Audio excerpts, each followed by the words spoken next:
올림픽에서 가장 많은 메달을 딴 선수가 미국의 수영 선수 마이클 프레드 펠프스라는 선수입니다.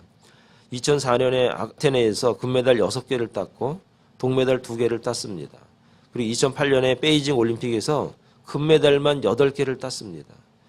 2012년 런던에서는 금메달 5개, 은메달 2개를 땄습니다. 그리고 2016년 리우데자네이루 올림픽에서 금메달 5개, 은메달 1개를 땄습니다. 올림픽에서만 메달을 29개를 땄습니다. 이런 각종 세계대회, 이런 대회까지 합치면 사실 100여 개가 넘는 아주 굉장히 많은 메달을 획득한 선수입니다. 수영에는 이처럼 많이 메달을 딴 사람이 전에도 이후에도 아마 없을 것이다 라고 말을 합니다. 그런데 여러분, 이렇게 수영에는 이렇게 달인임에도 불구하고 처음 올림픽에 나갔던 그 아테네부터 지금까지 그 사람이 물에서 수영을 하지 물 위를 걷거나 뛰거나 달리거나 사실 그렇게 되지 않더라 하는 겁니다. 그런데 오늘 본문은 예수님이 그 일을 하신 사건이 등장합니다. 바로 예수님이 물 위를 걸어 오신 겁니다. 갈릴리 바다는 성경에서 바다라고 기록을 하고 있지만 이 갈릴리 바다도 호수와 마찬가지입니다. 얼마나 크냐? 킬로미터로 따지면 가로가 13km입니다. 그리고 세로는 21km가 됩니다. 이걸 마일로 환산하게 되면은 10마일, 15마일 이상이나 되는 아주 큰 넓은 바다와도 같은 호수입니다. 그 주위의 지형이 사방이 산으로 이렇게 둘러싸여 있고 또 골짜기가 피어져 있습니다. 수면은 지중해 바다보다도 200m나 좀 낮습니다. 밤이 되면 산 쪽의 기온이 뚝 떨어지기 때문에 바닷물은 상대적으로 기온이 높은 채로 오니까 찬바람과 뜨거운 바람이 만나가지고 돌풍이 불어서 풍랑이 쉽게 일어난다고 합니다. 그래서 늘 날씨가 변덕스러워서 언제 바람이 불지 예측하기 어려운 곳이 갈릴리 호수 바다라고 합니다. 예수님께서 오병이의 기적을 마치신 다음에 제자들에게 배를 타고 저 건너편에서 만나자라고 말씀하신 그날도 큰 파도가 일어났다라고 하는 것을 우리가 예측할 수가 있습니다. 그렇다면 예수님께서 물 위를 걸으신 이 표적을 통해서 오늘 우리에게 교훈하시고자 하는 그 중요한 목적과 의도가 무엇인가? 그 첫째는 고난은 누구에게나 있다라고 하는 것을 오늘 말씀을 통해서 가르칩니다. 18절에 보니까 큰 바람이 불어 파도가 일어나더라 라고 말씀하시면서 저물매 제자들이 바다에 내려가서 배를 타고 바다를 건너 가버나움으로 가는데 이미 어두웠고 예수는 아직 그들에게 오시지 아니하였더니 라고 말하고 있습니다. 제자들은 12명이나 됩니다. 이들 대부분은 바다와 관계 있는 일들을 했던 사람들입니다. 자기가 살고 있었던 갈릴리 호수에 관해서 산전수전을 다 겪었던 이 베테랑과 같은 제자들에게도 풍랑은 고난과도 같습니다. 어려움과도 같습니다. 고난은 사람 봐가면서 다가오는 것이 아니라 누구에게나 동일하게 다가온다는 것을 오늘 이 갈릴리 호수를 걸어가시면서 제자들에게 가르치고자 했던 이유인 것입니다. 내가 무슨 죄를 지어서 나에게 이런 어려움이 오는가가 아닙니다. 나는 왜 이렇게 되는 일이 없는가라고 한탄하기 위해서 우리에게 고난이 오는 것은 아닙니다. 누구에게나 고난이 있다는 사실을 오늘 예수님께서 말씀을 하고 계십니다. 그래서 베드로전서 4장 12절에 사랑하는 자들아 너희를 시련하려고 오는 불시험을 이상한 일 당하는 것 같이 이상히 여기지 말라라고 말했습니다. 누구에게나 다가오는 것이기 때문에 고난이 다가왔을 때, 어려움이 다가왔을 때 고난이 왔구나, 고난이구나 라고 생각하라는 겁니다. 두 번째, 고난은 예고 없이 온다는 겁니다. 18절에 보니까 큰 바람이 불어 파도가 일어나더라. 19절에 제자들이 노를 저어 10여리쯤 가다가 예수께서 바다 위로 걸어 배에 가까이 오심을 보고 두려워하거늘이라고 말합니다. 모든 것이 예측되고 미리 알 수만 있다면 준비하고 피할 수 있을 것입니다. 또 피하지 못하는 고난이라면 준비라도 할 수 있을 것입니다. 그런데 고난이라고 하는 것이 예고 없이 온다는 얘기입니다. 예수님께서 자 건너가서 저쪽에서 만나자고 얘기했을 때 베드로가 안드레가 출항하기 전에 그들의 경험에 의하면 지금은 출항하면 밤에 풍랑이 분다. 지금 출항하면 우리에게 어려움이 다가올 것이라고 어느 정도의 예측은 하지 않았을까? 경험에 의해서. 근데 그들은 전혀 생각하지 않았습니다. 그냥 배를 띄워서 가게 되었습니다. 그들 마음에는 이 정도면 충분히 건널 수 있을 것이라 예측을 했을 것입니다. 그런데 고난이라고 하는 것이 사람의 생각과 사람의 예측과 동일하게 다가오는 것이 아니라 우리의 예측을 항상 빗나간다는 것이 그것이 문제인 것입니다. 여러분, 미국 생활하면서 나를 이렇게 누가 속여 먹을 것이라고 생각한 사람 한 명도 없습니다. 아침부터 밤 늦게까지 일할 거라고 생각한 사람 별로 없습니다. 잘 먹고 잘 살고 편안하고 멋지고 행복하게 살 것이라고 하는 희망과 소망과 비전을 가지고 미국에 왔으나 그러나 우리에게 다가오는 고난은 예측하지 못했습니다. 이 정도일 거라고는 상상하지 못했다라고 하는 겁니다. 고난이 얼마나 컸는지, 풍랑이 얼마나 컸는지 이들이 다른 성경에 보면 죽을 줄 알았습니다. 얼마나 다급했는지 예수님께서 그들에게 다가옴에도 불구하고 유령이다, 귀신이다라고 소리까지 쳤던 것입니다. 사랑하는 여러분, 고난은 예고 없이 예측하지 못하도록 우리에게 온다는 사실을 여러분 아시기를 바랍니다. 세 번째, 고난은 믿음을 시험하는 중요한 원리입니다. 19절에 보니까 제자들이 노를 저어 10여리쯤 가다가 예수께서 바다 위로 걸어 배에 가까이 오심을 보고 두려워했다, 그렇게 말하고 있습니다. 마태복음 14장 22절에는 예수께서 즉시 제자들을 재촉하사 자기가 무리를 보내는 동안에 배를 타고 앞서 건너편으로 가게 하시고 라고 증거하고 있습니다.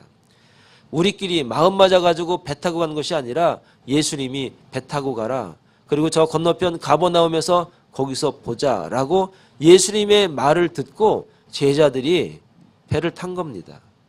소위 말해서 예수님의 말씀대로 살았던 겁니다. 예수님의 지시한 대로 순종한 것입니다. 하나님께 순종하는데도 고난이 있다라고 오늘 말씀을 하고 있는 겁니다. 하나님의 사람, 하나님을 믿는 사람들에게도 고난이 있다라고 하는 겁니다. 이스라엘이 하나님의 말씀을 따라서 광야로 향했습니다. 그들에게는 하나님의 현현인 불기둥과 구름기둥의 인도를 받았습니다. 여러분, 구름기둥을 바라보면서, 불기둥을 바라보면서 그들의 마음이 얼마나 설레고 굉장한 감동이 있었을까. 그런데 광야 생활이 1년, 2년, 10년, 아니 30년, 40년이 흘러가는 것입니다. 이렇게 이 땅에서 돌아다니리라고 전혀 상상도 하지 않았습니다. 그들에게는 고난이었습니다. 뱀이 와서 물기도 했습니다. 적군이 와서 자신들을 공격하기도 했습니다. 얼마나 힘든 시간들이 그들에게 준비되어 있는지 그들이 몰랐습니다.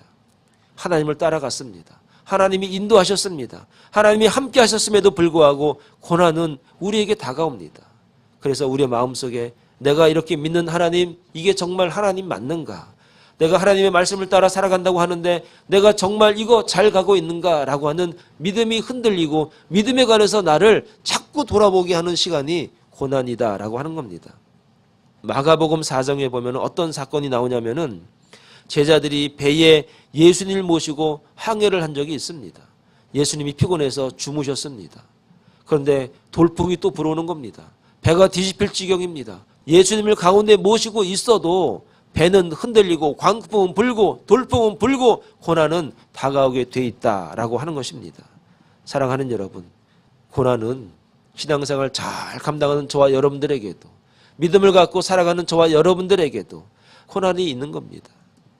여러분, 구약에 욥이라는 사람이 있는데 얼마나 신앙생활을 잘 했는지 그는 동방의 의인이다, 그렇게 칭송을 받았습니다. 그런데 그에게 고난이 어느 날 다가옵니다. 수많은 재산은 하루아침에 날아가 버립니다. 그 많던 10명의 자식들이 다 죽습니다. 신앙생활을 잘 못해서가 아니라 고난이라고 하는 것은 우리를 이처럼 시험을 하기 위해서 다가온다는 것입니다. 사랑하는 여러분, 우리에게 다가오는 고난은 여러분이 뭘 잘못해서가 아닙니다. 여러분이 죄가 많아서가 아닙니다. 여러분이 아직까지 죄악에 빠져있기 때문에가 아니라 고난은 그렇게 우리를 시험하기 위해서 예수님을 내 가운데 모시고 살아도, 말씀 가운데 살아도, 은혜 가운데 살아도, 예배 가운데 살아도 고난은 우리에게 다가오게 돼 있다라고 하는 겁니다. 그래서 욥기서 42장의 5절 6절에 보니까 이 고난 가운데 욥의 고백이 나옵니다. 내가 주께 대하여 귀로 듣기만 하였었더니 이제는 눈으로 주를 배움나이다. 그동안에 내가 예수 믿었다고 했습니다.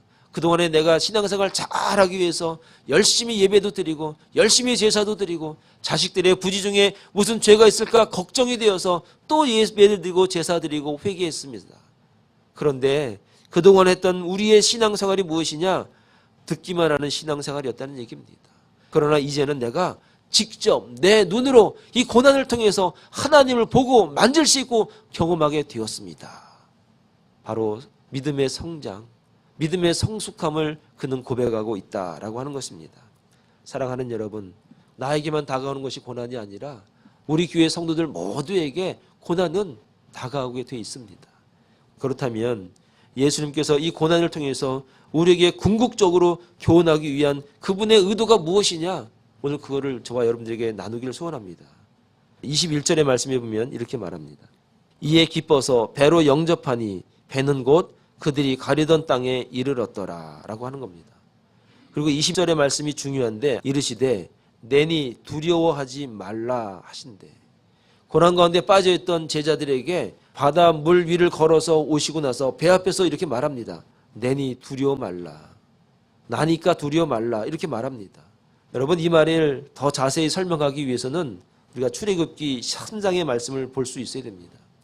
출애굽기 3장 14절의 말씀에 이런 말이 있습니다. 모세가 하나님께 백성에게 하나님을 뭐라고 소개하면 됩니까? 이렇게 질문하니까 하나님 자신이 본인을 소개하는데 이렇게 소개합니다. 나는 스스로 있는 자다. 나는 나다. 이런 얘기를 합니다. 이 말이 결국 오늘 요한복음 6장 20절에 나니 두려워 말라. 이 고난을 통해서 본인이 누구인지, 내가 누구인지, 물 위를 걸어오는 이 사람, 방금 전에 떡을 떼었던 그 사람, 그 선생님, 그분이 누구인지를 정확하게 가르쳐주기 위해서 고난을 통해서, 풍랑을 통해서 무리를 걸어오시면서 두려워하고 떨고 있는 제자들에게 나야 나, 나라니까 하나님이야 하나님. 사랑하는 여러분, 하나님이라고 여러분 믿는 믿음이 우리 가운데 있기를 소원합니다. 풍랑이라고 하는 죽을 고난 가운데서 제자들은 무리를 걸어오시는 예수님을 마태복음 14장에서 제자들이 귀신이다 유령이다 소동을 쳤습니다.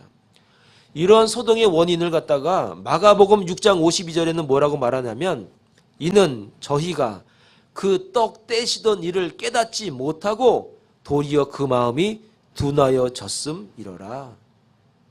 오늘 저와 여러분들이 이 예배를 통해서 이 말씀을 통해서 이제 내가 예수님을 하나님으로 믿고 영접함으로 우리가 원하던 그 목적지, 갈릴리 바다를 건너서 가버나움에 가야 될 그 목적지에 온전하게 다다를 수 있는 저와 여러분들 다 될 수 있기를 간절히 축원을 드리겠습니다. 기도하겠습니다.